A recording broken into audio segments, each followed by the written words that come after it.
Welcome back. Thanks for tuning in. What we got today is going to be a fun one. We're going to be doing some dips. So I got the paint laid out, and then we're going to dip things like this little resin cast diamond that you may have seen the video for already. Got a string, and we'll be dunking it and then hanging it up to dry, which is why I have this little eye hole threaded and set up to dangle. And while we're at it, I figured I might as well dip a couple little keychains, which we can then fill with resin or maybe some kind of clear top coat later to secure. And while we're at it, I'm also going to do the leftover paint and just create some nice skin because I like this kind of Easter bright palette looking thing. So let's get started.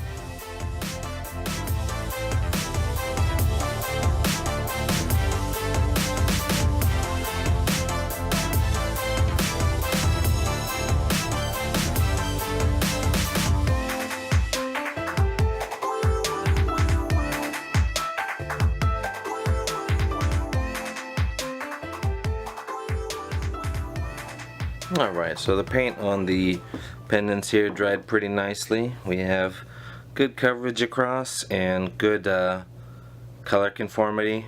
Everything stuck to our little diamond pendant pretty well. One of the keychains came out well. Good coverage on both sides.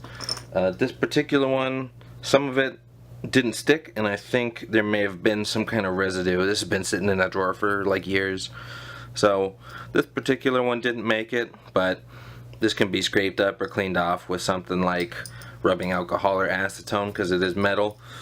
And we can just shine these up, give them some coats of sealant, maybe throw a little resin in there next time I get a chance, but this is as far as I'm going to take the video today. Just wanted to see how the dip would come out, so thank you for watching. Hope that was a fun little experiment for you. As always, this has been Souffle Art.